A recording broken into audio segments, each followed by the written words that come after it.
აჭარის რეგიონის ხუთივე მუნიციპალიტეტის ფერმერებს სკები თანადაფინანსების პრინციპით გადაეცემათ. ერთეულის კი შეძენა ფერმერებს 207 ლარის ნაცვლად 82 ლარი დაუჯდება. აჭარის მთავრობის თავმჯდომარე მარჩილ ხავაზემ ფერმერებს პროექტის დეტალები თავად აუწყა. წელს სოფლის მეურნეობის პროგრამის მეფუტკრეობის განვითარების ხელშეწყობის ფარგლებშიც 960-ის კაი იქნა შეძენილი. პროგრამას ტენდერში გამარჯვებული კომპანია აგროინვესტი ახორციელებს. ახალი ტიპის სკა პენოპლასტისაა და ის საქართველოში პირველად შემოიტანეს. სოფლის მეურნეობის სამინისტროს თანამშრომელი აღნიშნავს, რომ ახალი თანამედროვე სკა მსუბუქი და ეკოლოგიურად სუფთა მასალისგან არის დამზადებული.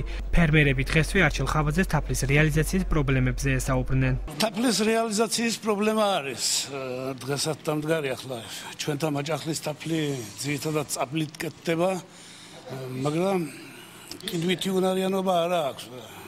ვერ ყიდის ხალხი ადგილზე ჩებათ. შარშან და წელს ცოტა ჭირს მაგის რეალიზაცია.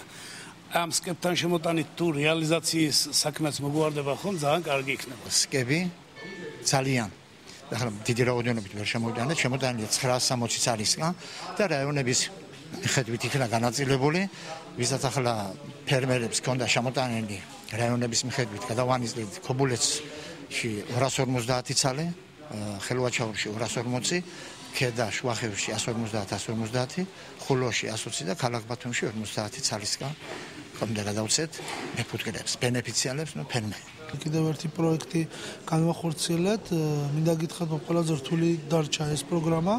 აქედან გამომდინარე, რომ სამჯერ ჩატარდა ტენდერი და ვერ მიიღეს მონაწილე, უпроსტად ის საჭირო სკა ვერ მოგვაწოდა კომპანიამ, შემდეგ სამჯერ ჩაიშალა და მეოთხე კომპანია, რომელმაც მიიღო, საბოლოოდ ის მოგვაწოდა ის, რომელიც იყო გათვალისწინებული ტენდერის პირობებით. სამომავლოდაც დავგეგმავთ, მინდა გითხრათ, რომ 960 წელი საკმარისი არ აღმოჩნდა, მოთხოვნა არის ძალიან დიდი.